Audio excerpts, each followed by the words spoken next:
Hi, I'm Simon Eldridge. Today I'm going to be talking about leveraging AI technologies in a media supply chain in order to optimize the content creation process. AI is an interesting topic right now. Everybody's talking about it, and there's varying different use cases from automating the actual creation of content to mining archives, to find the content that you have. Today I'm going to speak about a specific example of how we use AI technologies to really fine-tune the process of creating content for distribution internationally. Before I do that, just a quick brief, who are we? So SDVI Corporation, we were founded in 2013. We're a distributed company, but headquartered in Silicon Valley. We've got people across the country, and actually in 3 different countries. We also have 3 pretty large media customers on our board, simply because they feel that the work that we're doing is important enough to this industry that they want to make sure that we're doing the right thing. So in the context of the AI piece, let me just describe briefly what we do from a media supply chain perspective. What we're really doing is we're bringing manufacturing paradigms to the media industry. So if you ignore the creative side of media production and you think of the distribution side of media production, it's essentially a factory. Right? And they're receiving raw materials into the factory, they're turning that into products, and then they're shipping those products out to various different distribution systems. So what we do in that paradigm is we provision compute, storage, networking, and the specialized applications that are required for processing media. So think transcoders or QC tools or captioning products. We deploy them wherever you happen to need them. So whether that's in a public cloud or a private cloud or some hybrid. And the ultimate goal, as is always the goal with supply chain thinking, is to drive efficiency, to maximize utilization, to increase agility, and ultimately time to revenue. Right? How quickly can you react to market needs to be able to get your product out there? So all of this really relates back to that manufacturing paradigm. So just briefly, just to give you context of where the AI thing fits in, this is our product suite. The SDVI Rally is essentially the factory. Right? So this is where you create your business rules to say, here's what I'm expecting to come in, here's what I want to do to it, and here are the deliverables that I want to go out the other end. So that's really for factory operators, right? They're managing the exceptions as the content as it automatically flows through the facility. Rally Access, which is where I'll spend most of my time today, is designed to allow operators to interact with that manufacturing process, right? So if you're an operator, there are some things that can't be automated, right? So manual QC, as an example, you can't always automate the manual QC process, so you need a mechanism to efficiently allow that operator to interact with the content as it goes through the supply chain. Rally Gateway is an application that really allows you to, it's designed for putting stuff into the factory and getting stuff out of the factory. So if you're a big media network, you don't necessarily produce the content directly, but the people who do produce the content need a mechanism for delivering it to you, and need a mechanism to know that, yes, it's been accepted, and you're now going to receive payment for the production of that material. So that's what Gateway is. And then the final piece is Rally Insight. And Rally Insight is designed to leverage the data and the analytics gathered by that platform to make recommendations for how you can further optimize your factory automation process. Right? So that's kind of where we go. And the last one, in terms of the actual processes that we're operating on, we're not building transcoders and QC tools and those things. We're basically leveraging the best of breed tools. So we've got various different categories, and the one that I'm obviously going to focus on today is the artificial intelligence tools that we've built directly into the platform. So let's talk about what the challenge was. We were working with Discovery, and their challenge to us was to reduce the time taken to prepare content for distribution, optimizing that content compliance process. So if you take someone like Discovery, they operate 400 networks across over 200 different countries. So they're producing a lot of content, right? And every single one of those pieces of content has differences every time it goes to a different location.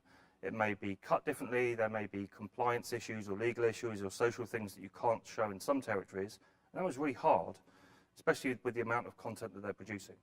So they were really looking for a way to optimize the amount of work that humans had to do as they put content through that factory.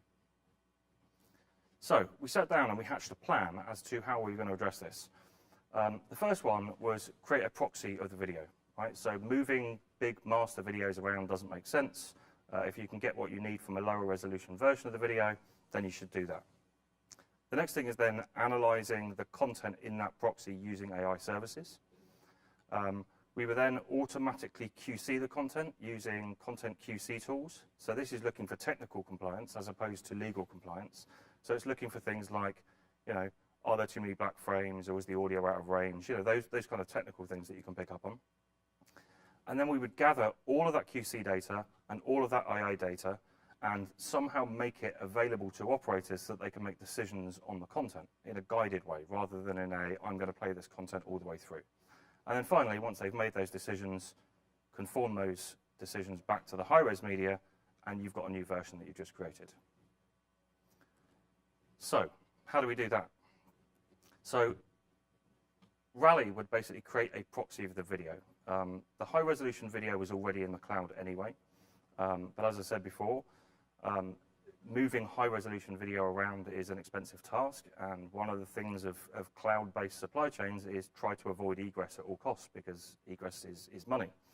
The second part of this is that the AI services may not be in the same cloud that the content is. So if you create a low-resolution proxy, then you can put the proxy wherever the AI service is, run the analysis, throw the proxy away, and get the data back.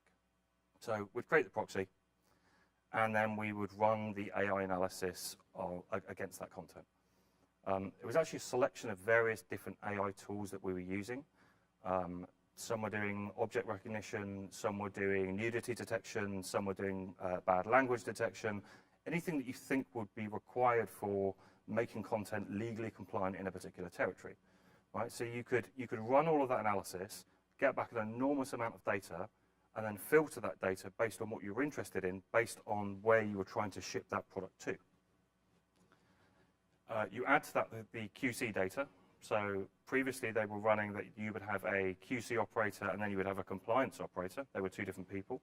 But if you've now got a guided scenario, then you don't necessarily need two different people. So you get the AI data and the QC data and put that all together and normalize it and call it time-based metadata. They're essentially time-based events, right? At this point in time in the video, this happened. Or at this time range in the video, this happened. And then the last complicated part was, how do you make all of that information available to an operator in a usable, sensible way, right? So having done the analysis, that's interesting, but what am I going to do? Look at a JSON blob that I just got back from an AI service and then watch the video? That doesn't make any sense. So what we've actually done is we've built a panel for Adobe Premiere that will take work orders from the Rally system. So as an operator, you get a work order list that says, right, this is the next clip that's the most high priority thing that I need to process. You load that into the work order list, you make your decisions, and then you push it back into the platform. And then once it gets back into the platform, that's when you then take those decisions about, this bit was okay, this bit was not okay, create the new version and conform that in the cloud. Okay? In terms of what that looks like. This is Adobe Premiere. Well, it's a screenshot of Adobe Premiere. Everything to the left-hand side of the line is standard Adobe Premiere. Everything to the right-hand side of the line is basically the Rally Adobe panel.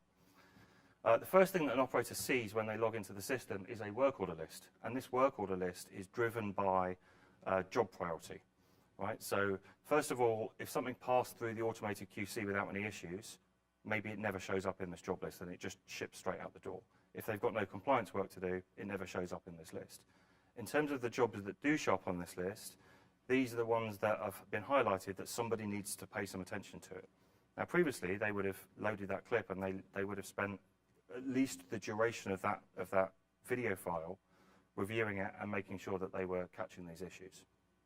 They're also ordered based on priority, so the highest priority deliverable, the nearest deadline is at the top, and they can literally just take these jobs and load them directly into Premiere. Now, when they do that, the right-hand panel obviously changes because you're now not interested in work orders, you're now in a work order, right? You've now got a job to do. So on the right-hand side, you have a collection of all of your time-based metadata events that were picked up from any of the AI services and any of the QC services, but these are filtered based on the job type that you're trying to do. So if you're producing content for Singapore, The technical compliance stuff is obviously important because you want to make sure that the content is legally valid. But from a social perspective, there's things like you can't show somebody smoking in Singapore. So if the AI services picked up where people were smoking, it's going to show you exactly in that piece of content where that is, and an operator can simply say, nope, remove that section. So let's look through the panel. The panel, you actually get to choose how this data is organized. So in this case, you've got AI data, you've got object recognition, you've got facial recognition, you've got a full transcription of the video. Now, that also means you can search for words that were said in the video, which is very useful. And you get to toggle on and off each of those items as you go through the clip. As you toggle them on and off, they show up on the left-hand side as clips. So you have an in point and an out point, and you can literally just say, no, I want to remove that clip, or I'm going to approve that clip. And so as you progress from left to right through that clip, you're basically building a new version of what should be in and what should not. And you also have each of those clips show up as markers on the timeline. So using the standard navigation tools of the timeline, you can jump straight from this event to this event to this event. So in terms of how you use it operationally, it's kind of up to you. You can either do 2 passes and say, well, I'm going to do a QC pass first, and then I'm going to do a compliance pass, or you can just show me the worst 3 events in any particular category. And if, for example, you've got audio dropout that's so bad that there's no point spending any further time on this clip, you can do that first and immediately reject it and push it back into the factory. Okay. So we've packaged that capability up into an Adobe Premiere panel, and you can leverage whichever AI services you use. Right now, we're working with all the major cloud providers on their AI services. I think the key point here is you can get a lot of data about the content using AI services. I think the key is how you use it and how you put that in the hands of operators to be able to actually optimize what they do. So that's really what we've done. So just a couple of conclusions. First off, they can provide an enormous amount of data, but you need a simple way to leverage it. Getting more and more automatic, free, if you like, metadata about your content is one thing, but if there's no way to leverage it and actually use it to optimize what you're trying to do, then it's kind of pointless. The second part of that is you don't know what data you're going to want in the future.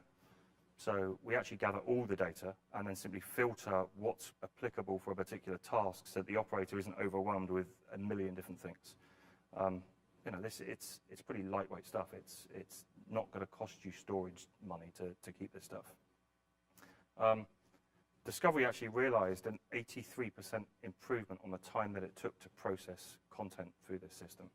So rather than 45 minutes for a 45-minute clip, at best case, they're running through these things really quite quick. So it's now costing them 10% of what it used to cost to do the QC and the compliance process. The other one is where should you use AI, right? And really the optimal place to use it right now, and it's similar to automated QC, right? Automated QC tools' original goal was to remove humans from the process. In actual fact, you can never really remove all humans from the process because there's always going to be some things that those tools don't catch. However, what you can do is you can use those tools to optimize and guide the operator as to where they should focus within the video. And AI is kind of exactly the same, right? You're not necessarily removing the people from the process, but you are really optimizing, okay, you need to look here, here, here, and here. The other thing is you really need a orchestration platform to tie all that stuff together, right? If you think of a piece of content going through a factory, it's kind of like a snowball rolling down a hill. It's gathering more and more data as it goes through the process, and it's how do you leverage that data to actually optimize the process further, right? Once you've got a defined process, stopping and saying, right, I'm happy with this isn't enough. Everybody's under pressure to do more, distribute to more platforms, save more money, do it with less people. All those things are important.